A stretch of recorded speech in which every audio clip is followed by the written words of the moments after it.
والصلاة والسلام على سيد المرسلين وعلى آله وصحبه أجمعين. أما بعد، قال النبي صلی اللہ علیہ وسلم الاعمال بالنیات. یہ میں بیان کرنے کی نیت سے نہیں آیا تھا. اگر اللہ تعالیٰ کی مرضی ہے جو اللہ تعالیٰ کام لے دے تو بڑی سعادت ہے، حضرت کی محبت کھینچ لاتی ہے اصل میں. تو ورنہ یہ ہے کہ کمزوری بہت زیادہ ہے. تو میں نے نبی صلی اللہ علیہ وسلم کی حدیث کا ایک ٹکڑا تلاوت کیا ہے کہ نبی صلی اللہ علیہ وسلم نے فرمایا کہ اعمال کا دار و مدار نیت پر ہے. عمل تو ہم کرتے ہی ہیں کیونکہ ہر حرکت عمل ہے. عمل تو شروع ہو جاتا ہے جب ماں کے بطن سے جنم لیا، عمل شروع ہو گئے. یہ دوسری بات ہے کہ اس وقت شعور میں کمی ہوتی ہے تو اللہ تعالیٰ نیکیاں تو لکھتے ہیں، برائیاں نہیں لکھتے کیونکہ باشعور ہو لے. یہ اللہ تعالیٰ کا بہت بڑا احسان انسان پر، کیونکہ بچہ اچھلتا ہے، کودتا ہے، کلا بازیاں کھاتا ہے، نقصان کرتا ہے، سب کچھ کرتا ہے جو منہ میں آئے کہتا ہے. اور اگر وہ اچھی باتیں کہے تو لکھی جاتی ہیں ماں باپ کے کھاتے میں بھی، اس کے کھاتے میں بھی. لیکن بری بات کہے تو نہیں فرشتے، یہ اس کی بات نہیں لکھنا بچہ ہے ابھی. یہ بہت بڑا احسان ہے اللہ تعالیٰ جل شانہ کا. اگر کیونکہ کیا ماں مارتی ہے، باپ مارتا ہے، شرارت نہ کر ہے، اور قاری صاحب تو وہ ڈنڈا ہی اٹھا لیتے ہیں. تو اور حالانکہ اللہ تعالیٰ نہیں لکھتے ہیں. اس کی نیکیوں کا اجر دیں گے ماں باپ کو بھی اور بچے کو بھی. نیکیاں اس کی جمع ہوتی رہیں گی، برائی نہیں. ہاں جتنی برائیاں کر گئے اللہ نہیں لکھتے.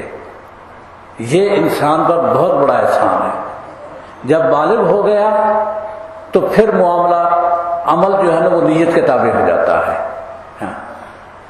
اگر نیت اچھی ہے تو عمل جو نیکی میں نہیں تھا، جائز تھا، وہ عمل نیکی بن جاتا ہے. یہ کہ آپ ایک درخت لگاتے ہیں اپنے گھر کی زینت کے لیے، یہ کہ یہ اچھا خوبصورت ہے، مکان ہے جناب، چھتری بڑی اچھی خوبصورت بنے گی، آنے جانے والوں کو ایک دروازے کی اس طرف لگا اس طرف لگا دیتے ہیں. ٹھیک ہے، لگائیے. ایک درخت لگاتے ہیں، آپ دیکھتے ہیں کہ یہاں سے کچھ پیدل جاتے ہیں غریب، مزدوری کرتے ہیں تو گرمی سخت ہوتی ہے، یہ کم از کم درخت کے سائے کے نیچے بیٹھ لیں گے. یہ نیکی بن گیا. لگانا درخت ہی ہے، وہ درخت لگانا جائز تھا، یہ درخت لگانا نیکی ہو گیا. نیت پر دار و مدار ہے کہ جائز کام گویا نیت سے وہ گویا یہ نیکی بن جاتا ہے. کہ ایک درخت کی ٹہنی رستے پر لٹکی ہوئی تھی، درخت کانٹے دار تھا یا نہیں تھا کانٹے دار، گزرنے والوں کو تکلیف دیتی تھی. یہ ہر ایک گزر جاتا تھا. تو ایک شخص نے دیکھا کہ کیوں نہ میں اس ٹہنی کو کاٹ دوں تاکہ گزرنے والے آرام سے گزرے. اس نے وہ ٹہنی کاٹ دی. صرف اسی عمل پر اللہ نے اس کے لیے جنت لکھ دی. حالانکہ کام تو جائز تھا، نہ کرتا تو اس سے مطالبہ نہیں تھا اس سے کہ تو نے کیوں نہیں کیا، جائز کام تھا. لیکن جب نیت کے دائرے میں آ گیا تو وہ نیکی بن گیا. پھر آگے پھر نیت کے درجات. نبی صلی اللہ علیہ وسلم نے فرمایا کہ کل عمل ابن آدم لہ یضاعف بعشر امثالہ. ابن آدم کا ہر عمل اس کے لیے ہے، کیونکہ ہمارے عمل کا اللہ تعالیٰ کو تو کوئی فائدہ نہیں پہنچتا، لیکن 10 گنا بڑھ جاتا ہے. ادھر نیکی کی آپ نے گویا 10 روپے اللہ کی راہ میں دیے، فرشتہ 100 لکھے گا، 10 نہیں لکھے گا، 100 لکھے گا، اس نے 100 روپیہ دیا ہے. اور ادھر ایک نے 10 روپے جوئے میں ہرائے، بہت برا کام ہے، تو فرشتہ 100 نہیں لکھے گا، 10 لکھے گا کہ 10 جوئے میں ہرا دیے اس نے، 100 نہیں لکھے گا. حالانکہ تقاضا یہ تھا کہ جب نیکی میں خرچ کیے ہوئے 10 گنا بڑھتے ہیں تو برائی بھی 10 گنا بڑھ جانی چاہیے. لیکن نہیں، اللہ تعالیٰ ایسے نہیں کرتے، وہ غفور الرحیم ہے. جو برائی کی ہے اس کو اتنا ہی لکھیں فرشتے، زیادہ ہے. نیکی کو 10 گنا کریں گے، کیا پھر وہ 10 گنا ہی رہے گی؟ نہیں، نیت اور بڑھاتی ہے. قرآن نے مثال دی کحبۃ انبتت 7 سنابل وفی کل سنبلۃ 100 حبۃ. جب نیکی بہت خوبصورت ہوگی، جتنی خوبصورت ہوگی ہے، تو وہ پھر اس کی مثال یوں سمجھ لو کہ ایک دانہ بویا، 7 سٹے نکلے، ہر سٹے میں 100 دانہ، کتنے ہو گئے؟ 700 ہے. کہ آپ نے ایک 100 روپیہ دیا ہے، فرشتے نے 700 روپے لکھ لیے، کیونکہ نیت بہت خالص تھی آپ کی ہے. آپ منتظر تھے کوئی مجھ سے دینے والا آئے، میں اللہ کی راہ میں دے کے خوش ہو جاؤں ہے. تو کیا وہ 700 ہی رہیں گے؟ نہیں. اس کے بعد اللہ فرماتے واللہ یضاعف لمن یشاء. اس 700 کو جس کے لیے اللہ چاہتے دگنا کر دیتے ہیں. اب کتنے ہو گئے؟ 1400. تو 1400 ہی رہیں گے؟ نہیں، واللہ واسع، اللہ بڑی وسعت والا ہے. تو 1400 کو 2800 کر دے گا، 2800 رہیں گے؟ نہیں، علیم، وہ جانتا ہے کس کی نیت کس درجے کی ہے، بڑھاتا جائے گا، بڑھاتا جائے گا، بڑھاتا جائے گا ہے. تو ہم جتنا بھی بڑھا لے ہے، کسی صحابی کی نیت کو ہماری نیت نہیں پہنچ سکتی. اور نیت نبی صلی اللہ علیہ وسلم نے فرمایا لا تسبوا صحابی، دیکھو میرے صحابہ کو برا بھلا نہ کہنا. لا تسبوا صحابی لو ان احدکم انفق مثل احد ذهبا ما بلغ مد احد ولا صیفا. تم میں سے کوئی احد پہاڑ جتنا سونا خرچ کرے، کیا پوری روئے زمین میں احد پہاڑ جتنا سونا ہو سکتا ہے؟ لیکن تمہیں مل جائے احد پہاڑ جتنا سونا، اور خالص نیت سے اللہ کی راہ میں خرچ کرو، خالص نیت سے ہے، تو 10 احد پہاڑ ہو جائیں گے، 20 احد پہاڑ ہو جائیں گے. لیکن فرمایا کہ ما بالغ مد احد ولا صیفا، صحابہ کے آدھا کلو جو کو نہیں پہنچتا. اب بتاؤ، اگر ہمیں 1000 سال عمر ملے ہیں اور ہم اللہ کی راہ میں خرچ کرتے دن رات سجدے میں رہے ہیں، تو صحابی کے پاؤں کی کھاد کے برابر بھی ہو سکے گی؟ یہ ہے کہ حضرت عبداللہ بن مبارک بہت بڑے امام تھے، وہ حنیفہ رحمۃ اللہ علیہ کے شاگرد تھے، محدث بھی تھے، بہت بڑے فقیہ تھے. ان سے کسی نے پوچھا کہ عمر بن عبدالعزیز رحمۃ اللہ علیہ، جنہوں نے دوبارہ گویا خلافت راشدہ کا نقشہ دکھا دیا، ہاں رائے تو نہ کر سکے یا اپنی ذات کی حد تک انہیں دکھا دیا، اسی طرح زندگی گزار کے. حضرت معاویہ رضی اللہ عنہ جو شاہانہ ٹھاٹ میں رہے اور پوری دنیا پر اسلام کا سکہ بچھا دیا، ان میں سے کون افضل ہے؟ تو عبداللہ مبارک کہنے لگے کہ معاویہ جو گئے نا نبی صلی اللہ علیہ وسلم کے ساتھ گھوڑے پہ سوار ہو کے جہاد میں، اس گھوڑے کی سم کے خاک کے برابر عمر بن عبدالعزیز نہیں ہو سکتا.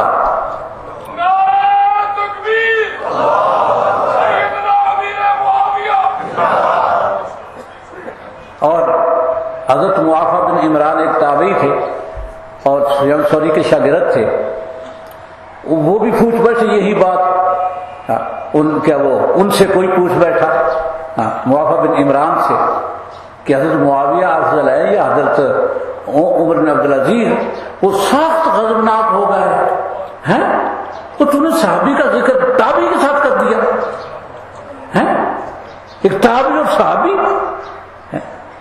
تمہیں پتہ نہیں کہ جو گویا حضرت معاویہ ہے وہ صحابی رسول اللہ وسحرہ وکاتبہ وامینہ علی کتابۃ الوحی. تمہیں پتہ نہیں کہ معاویہ صحابی بھی ہے اور نبی صلی اللہ علیہ وسلم کے سسرال میں بھی ہے، کیونکہ آپ نے فرمایا دعو صحابی دعو لی اصحابی و اصحابی، تم چھوڑ دو میرے لیے میرے صحابہ کو اور میرے سسرالی رشتوں کو، چھوڑ دو انہیں جو انہیں تکلیف پہنچائے گا. فرمایا کہ علیہ لعنت اللہ والملائکۃ والناس اجمعین،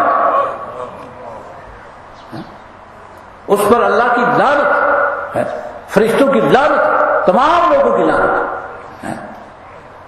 اصل میں ہم حقیقت حال کو نہیں سمجھے. 14 صدیاں 15ویں صدی دی جا رہی ہے. 15 صدیوں میں جن کو کلمہ نصیب ہوا کس کے فعل سے؟ صحابہ کے فعل سے. آپ ایک شخص بے نمازی کو نمازی بنا دیتے ہیں، پیار سے سمجھاتے ہیں، احساس دلاتے ہیں، آخر اسے وضو سکھاتے ہیں، وہ نماز پڑھنے لگ جاتا ہے. جب تک وہ نماز پڑھتا رہے گا آپ کو بھی اجر ملتا رہے گا. وہ اپنے بیٹے کو سکھاتا ہے نماز ہے، بیٹے پڑھتا ہے، جب تک اس کا بیٹا پڑھتا رہے گا اس کے باپ کو بھی ملتا رہے گا اور آپ کو بھی ملتا رہے گا جس نے باپ کو سکھائی تھی. اس طرح نسل در نسل جس نے پہلے نیکی سکھائی تھی اس کو اجر ملتا رہے گا. پوری امت جو بھی قیامت تک اجر کرے گی، عمل کرے گی، وہ اس کو بھی اجر ملیں گے، اور ہر ایک تمام امت کے اجر ان صحابہ کو بھی ملیں گے جنہوں نے پہلا کلمہ پڑھا صلی اللہ علیہ وسلم کے آخر بیعت کی تھی، کیونکہ بنیاد انہوں نے رکھی. اور یاد رکھو کہ انبیاء علیہ السلام میں سے کسی کے صحابی نہیں تھے.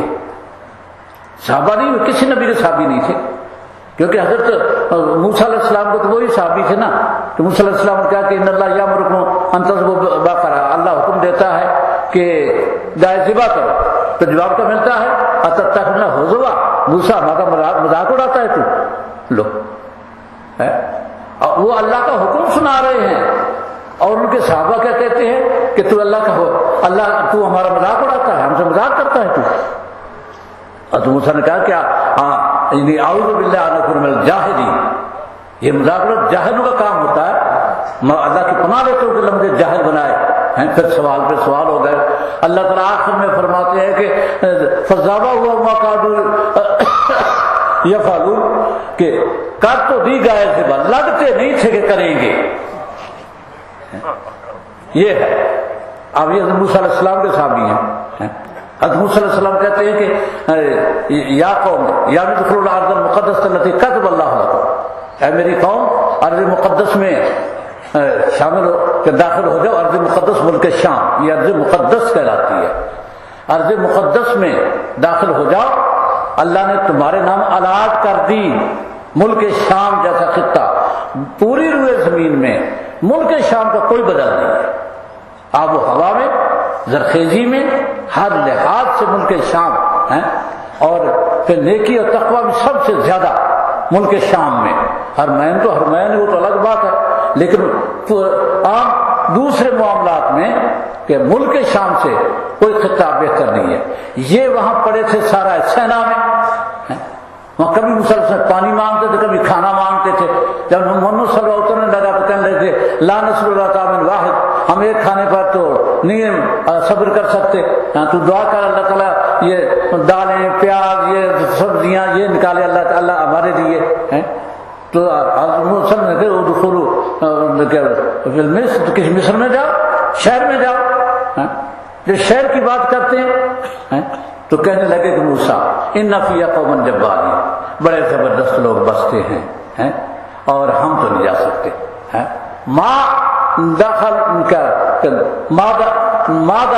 جب تک وہ وہاں ہیں لن ندخلھا، ہم نہیں داخل ہوں گے. ما داموا فیہا، ہاں یہ ہے کہ فإن وہاں سے نکل جائے انا داخلون، تو پھر ہم داخل جا کے کھا لیں گے. حلوے کی دیگیں پکی ہوئی بالکل ٹھیک ہے. اگر وہ نکل جائے تو پھر موسیٰ علیہ السلام نے پھر سمجھایا. دو موسیٰ علیہ السلام کے شاگرد تھے بہت نیک صالح، انہوں نے سمجھایا نہ دی. وہ کہنے لگے فَذْهَبْ أَنْتَ رَبُّكَ فَقَاتِلْ هَاهُنَا قَاعِدُونَ، تو وہ تیرا رب جا کے دونوں لڑو، ہم تجھے بیٹھے. یہ ہے موسیٰ علیہ السلام کے صحابہ. یہ موسیٰ علیہ السلام کے صحابہ کی سیرت بیان ہو رہی ہے. کیوں کہ موسیٰ علیہ السلام کی شان تھوڑی تھی، نہیں استغفر اللہ، کلیم اللہ بہت بڑی شان تھی. جب آپ معراج پہ گئے تو معراج میں کیونکہ بہت وہ اللہ کی کائنات کی سیر کرائی جا رہی تھی، آیات اللہ اپنی دکھا رہا تھا، تو جبریل ساتھ تھے، تو اونچی اونچی کو بول رہا ہے۔ نبی صلی اللہ علیہ وسلم نے پوچھا کہ جبریل یہ کون ہے؟ فرمایا موسیٰ ہے۔ تو کس سے باتیں کر رہے ہیں؟ کہ اللہ تعالیٰ سے۔ توبہ اتنی اونچی؟ فرمایا یا رسول اللہ موسیٰ کی خاص شان ہے، اس لیے یہ اس کو زیب دیتی ہے بات کہ یوں بے باکی سے بات کرے، یہ موسیٰ شان کے لحاظ سے۔ لیکن صحابی یہ کیوں؟ نبوت آگے چلنی ہے، ان کی ضرورت نہیں ہے موسیٰ کا دوسرا نبی آ جائے گا قوم کی ہدایت کے لیے، لیکن اور حضرت عیسیٰ ابن مریم پر پھر وہ چند حواری تھے، چند افراد وہ ایمان لائے، آخر اللہ تعالیٰ نے آسمانوں کو اٹھا لیا، ایمان نہیں لائے، کیونکہ نبوت ختم ہو رہی ہے اور ہزاروں سال کے فاصلے پر قیامت ہے۔ اور دنیا میں ترقیاں وہ ہوگی کہ لوگ مریخ میں اترنے کے لیے لنگوٹ کسیں گے۔ ایسے میں جب دنیا اس ترقی پہ پہنچے، یہاں تک پہنچے، تو ہدایت کون دے گا؟ نبوت تو ختم ہو گئی اور آپ چل بسے، تشریف لے گئے دنیا سے، اور ابھی ہزاروں سال بعد ہے دنیا، ان کو کون سنبھالے گا؟ تو اللہ تعالیٰ نے 1,00,000 شاگرد تیار کیے، بلکہ 1,25,000 شاگرد جنہوں نے براہ راست آپ سے پڑھا، آپ سے سیکھا، آپ کو دیکھا، آپ کی سنت کے حامل ہوئے، آپ کا پیغام سینے میں قابو کیا، اس پیغام کو روئے زمین تک، مغرب سے مغرب تک پہنچا دیا، ماسکو پہ جھنڈا لہرایا، برطانیہ پہ جھنڈا لہرایا، اندلس میں 700 سال حکومت قائم رہی، اور اندلس حضرت عثمان کے زمانے میں فتح ہو گیا تھا، افریقہ حضرت عثمان کے زمانے میں فتح ہو گیا، یہ روس کے بڑے بڑے تاجکستان حضرت عثمان کے زمانے میں فتح ہو گیا تھا، افغانستان حضرت عثمان کے زمانے میں فتح ہو گیا تھا، یہ علاقے حضرت عثمان کے زمانے میں فتح ہو گئے تھے۔ اتنی بڑی سلطنت، اتنی بڑی سلطنت کہ جس میں یہ جیسے کہتے کہ بھئی انگریز کی حکومت میں سور نہیں ڈوبتا، یہی حکومت حضرت عثمان کی تھی جس میں سور نہیں ڈوبتا تھا۔ کمال یہ ہے کہ مشرق سے مغرب تک ایک فرد کو بھی شکایت نہیں ہے، اندازہ کر، یہ ہے پہنچائی کہ دعوت پہنچائی، نبی صلی اللہ علیہ وسلم کی سنت یوں پہنچائی ہے، تو ہمارے اور کسی کے عمل کیسے پہنچیں گے ان کو؟ یعنی آج 20 ملک اس جغرافیے پر قائم ہیں جس پر حضرت عثمان کی حکومت تھی، اور ایک فرد نہیں، ایک فرد جس کو شکایت ہو۔ سازش اٹھی، بڑی زبردست سازش تھی، عبداللہ بن سبا یہودی خبیث ملعون یہ اٹھا۔ ویسے کوفے میں جو اقتدار سے محروم ہوئے تھے وہ پیشتاب کھاتے تھے کہ آج ہم ان کے غلام ہیں، کل ہم حکمران تھے، شہزادے تھے، آج یہ خاک نشین، ان کی خدمت کرنی پڑتی ہے۔ تو وہ اشرار کوفہ الگ سے پڑ رہے تھے، کیونکہ بصرہ اور کوفہ یہ ایسی سرحد پر تھے کہ پیچھے ساری مملکتیں جن کو روند ڈالا تھا صحابہ نے اور توحید کے جھنڈے لہرا دیے تھے، وہ سب یہی جمع تھے بصرے اور کوفے میں۔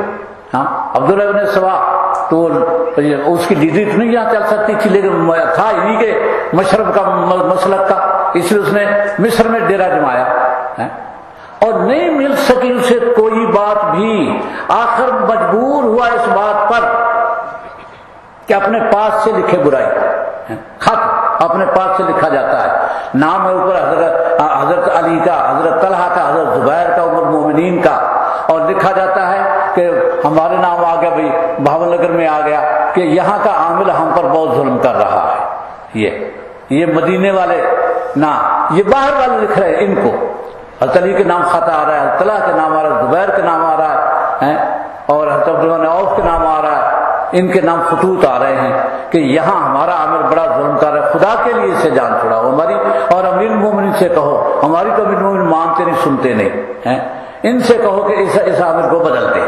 یہ اب اور شہر سے آ گئے، اور شہر سے آ گئے، اور شہر سے آ گئے خطوط ہیں۔ اب مدینے میں صحابہ گئے حضرت عثمان کے پاس کہ یہ کیا ہو رہا ہے؟ انہوں نے کہا سب میرے ساتھی، مجھے تو کچھ پتہ نہیں، مشورہ تو کیا کریں، وفود بھیجو پتہ چلے۔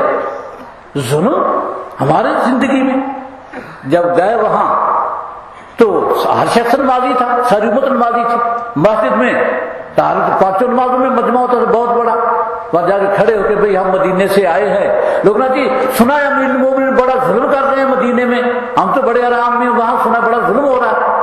انہوں نے کہا ہم تو تمہارے خط لے کے آئے ہیں کہ ظلم تم پر ہو رہا ہے، ہم پر کوئی ظلم نہیں ہو رہا۔ تو خط کس نے لکھا؟ پتہ نہیں کس نے لکھا، کوئی پتہ نہیں۔ ہر شہر میں یہ حالت ہو گئی، کیوں کہ کوئی غلطی مل نہیں سکی، کوئی شکایت مل نہیں سکی۔ پھر جب سارے وفد اس طرح آ گئے تو اب کیا کیا جائے؟ تو پھر اعلان کیا امیر المومنین، اعلان کیا، اندازہ کرے یہ نبی صلی اللہ علیہ وسلم کا پیغام پہنچانا کہ بھائی میرے گورنروں کی طرف سے کسی کو کوئی شکایت ہو تو حج پہ مجھے ملے۔ عاملوں کو بھی حکم دے دیا تمام عامل حج پہ جمع ہوں، اور کیونکہ آنے جانے والے کا خرچ بھی امیر المومنین کے ذمہ ہوگا، تمام عامل مجھے ملے، اور کیا شکایتوں والے، میں وہیں ان کی شکایت رفع کروں۔ ایک بھی شخص پوری امت سے نہیں اٹھا کہ جی مجھے شکایت ہے۔ بتاؤ جی ذرا یہ مثال بتاؤ پوری دنیا میں، پورے کیا آدم علیہ السلام کی اولاد میں، کسی زمانے میں عدل کی یہ مثال بتاؤ کہ خاتم النبیین کا پیغام کیسے پہنچایا، کیسے نافذ کیا۔ یہ تھے صحابہ، ان کی ناقدری اللہ کیسے گوارا کر لے۔ اور نبی صلی اللہ علیہ وسلم کے بعد آخر کیا صورت تھی کہ پوری دنیا کو پیغام پہنچایا جائے، اس کی کیا صورت تھی؟ اس لیے فرمایا کہ یہ کہ اللہ سنو، یہ میرے صحابہ کے بارے میں اللہ سے ڈرو، اللہ سے ڈرو، لا تتخذوا من بعدی غرضا، میرے بعد ان کو کیا نشانہ نہ بنانا، اللہ سے ڈرو۔ اور یہ ہے کہ اگر کسی نے میرے صحابہ کو اذیت پہنچائی، اس نے مجھے اذیت پہنچائی، جس نے مجھے اذیت پہنچائی اسے اللہ تعالیٰ کو اذیت پہنچائی، جس نے اللہ تعالیٰ کو اذیت پہنچائی اللہ نمٹ لے گا، کیونکہ اللہ تو نمٹنا جانتا ہو تو قادر ہے، اس سے کون ہے جو بچ کے جا سکے۔ اس لیے ختم نبوت کی سب سے بڑی دلیل یہ ہے کہ کسی نوح علیہ السلام سے لے کر گویا حضرت موسیٰ تک کسی پیغمبر کو اللہ تعالیٰ نے یوں صحابہ نہیں دیے کہ وہ آگے اس کے پیغام کو لے کے چلے، بلکہ یوں ہوا کہ اس کے بعد دوسرا نبی آ گیا پیغام پہنچا، اللہ کا پیغام پہنچانے کے لیے۔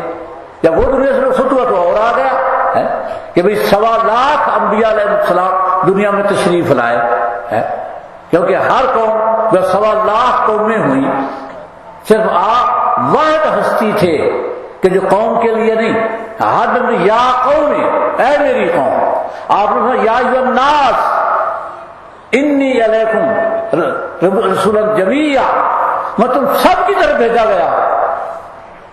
جب سب کی طرف بھیجے گئے ہیں تو سب یا تو زمانے کے ہوتے پھر بھی ایک بات تھی، آپ نے تو آپ کا پیغام تو صرف جزیرۃ العرب، جزیرۃ العرب جو ہے اس سے باہر تو آپ نے نہیں، آپ پہنچے ہی نہیں، جزیرۃ العرب سے نکلے ہی نہیں آپ، تو پوری دنیا میں کیسے پہنچا پیغام؟ تو جن شاگردوں کو آپ نے اپنی تربیت میں، اور فرمایا کہ اوتیتہ جوامع الکلم، مجھے دیے گئے ہیں ایسے کہ کلمات جو بڑے جامع ہیں، ایک مختصر سی ایک صحابی کا تیار صلی اللہ یہ مجھے کوئی وصیت کیجیے، اور مختصر آپ نے فرمایا کہ یہ املک علیک لسانک، زبان پر قابو پا لے، وب کے املک علیک لسانک، اور وب کے ویساک بیتک، اور اپنے گھر میں ہی سمایا رہو، یعنی کسی کے حق پر دراز نہ ہو، وب کے لا خطیئتک، اپنے گناہوں پہ رویا کر۔ اب آپ ان تین باتوں کو لے رہے ہیں، پوری زندگی سمیٹ لیں گے یہ تین باتیں، یہ باتیں صرف تین ہی ہیں کہ کیا عمل کا علیہ لسانک، زبان قابو کر لے، نہ جھوٹ نکلے، نہ کسی کو ایذا پہنچے، بات سچ ہو اور بھلی ہو، زبان قابو ہو گئی، لیکن اس پہ محنت کتنی لگی اس قابو کرنے پر؟ وَلْيَسَاكَ عَلَىٰ بَيْتِكَ، اپنے گھر میں بس جو تیرا حق ہے بس اسی پر رہو، کسی کے حق پہ دست درازی نہ ہو، وَابْكِ عَلَىٰ خَطِيئَتِكَ، اپنے گناہوں پہ رویا کر۔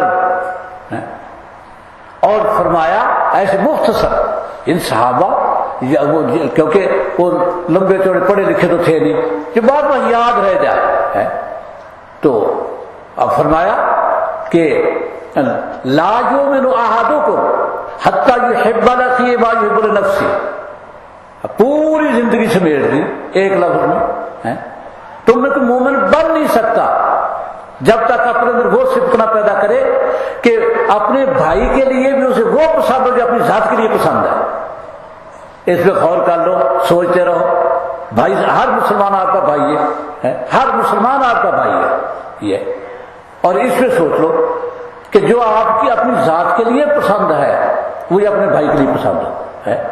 آپ کو خالص مال ملے، ملاوٹ والا نہ ملے، نمبر 2 نہ ملے، اگر آپ دکاندار ہیں تو یہ صفت اپنے اندر پیدا کریں کہ کسی کو نمبر 2 مال نہ دے، کسی کو گھٹیا مال نہ دے، ملاوٹ والا مال نہ دے، کسی ڈنڈی نہ مارے اور کسی کا راز افشا نہ کرے، جو چیزیں آپ کو پسند ہے وہ سب مسلمانوں کے لیے آپ کو پسند ہو، کیونکہ وہی سلوک ہر مسلمان اس عمل پہ آ جائے آپ کا پیغام پہنچ گیا۔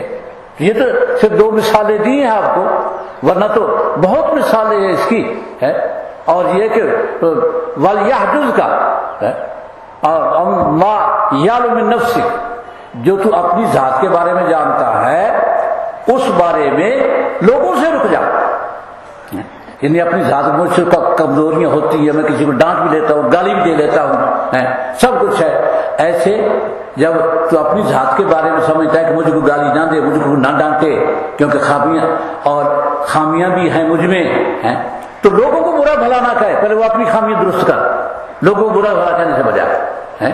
تو یہ ہے کہ صحابہ نے یہ پیغامات ان پر عمل کر کے دکھایا، نمونہ دکھایا، اور یہ نمونہ لے کے چلے، یہی نمونہ کہ مشرق سے مغرب تک اتقیاء اولیاء عارف باللہ لوگوں سے زمین بھر گئی۔ جیسے میں نے کہا کہ اتنی بڑی سلطنت میں ایک بھی مظلوم نہیں، نہ غیر مسلم نہ مسلمان، کوئی مظلوم نہیں ہے۔ کیوں کہ کوئی کسی پر ظلم نہیں کرتا، اس لیے کہ ہر ایک کی تربیت جو ہے وسلم کی سنت کے مطابق ہے، کیوں کرے؟ ہمارا زمانہ آ گیا، یہ وہ زمانہ ہے کہ جس میں یہ کہ نبی صلی اللہ علیہ وسلم کے آپ نے فرمایا کہ لوگ ترسیں گے کہ کہیں سنت ہو، کوئی 2-3 چیزیں نایاب ہو جائیں گی، آپ نے فرمایا 3 چیزیں نایاب ہو جائیں گی۔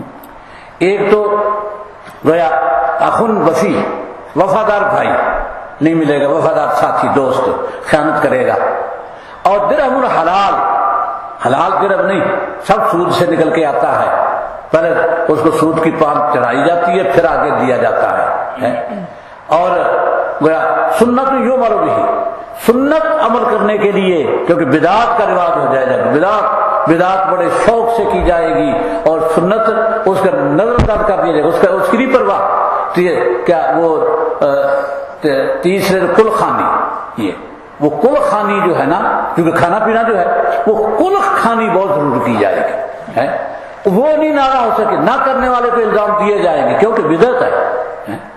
نبی صلی اللہ علیہ وسلم کی ساری سنتیں آپ چھوڑ دیں، داڑھی منڈوائیں، کوئی اعتراض نہیں کرتا، کیوں؟ سنت ہے، اس کا کیا ہے، نہیں کوئی اعتراض نہیں ہے، لیکن بدعت چھوڑ دے تو اعتراض ہے، دیکھو جی یہ نہیں کرتا۔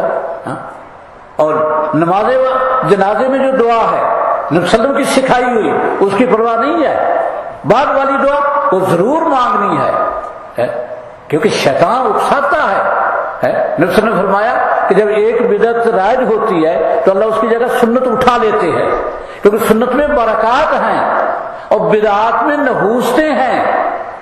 ہر بدعت نحوست کا مرکز ہے، لے لو جتنی نحوستیں اپنے گھر میں سنبھالی جاتی سنبھال لو۔ ہر سنت برکات ہی برکات ہے، جب آپ اپنے سنت رائج کریں گے تو برکات سے مالا مال ہو جائیں گے۔ یہ تو چونکہ وقت بہت ہو چکا ہے تو میں کچھ بیان کے لیے سے نہیں بیٹھا تھا، چند باتیں۔ وآخر دعوانا الحمدللہ رب العالمین۔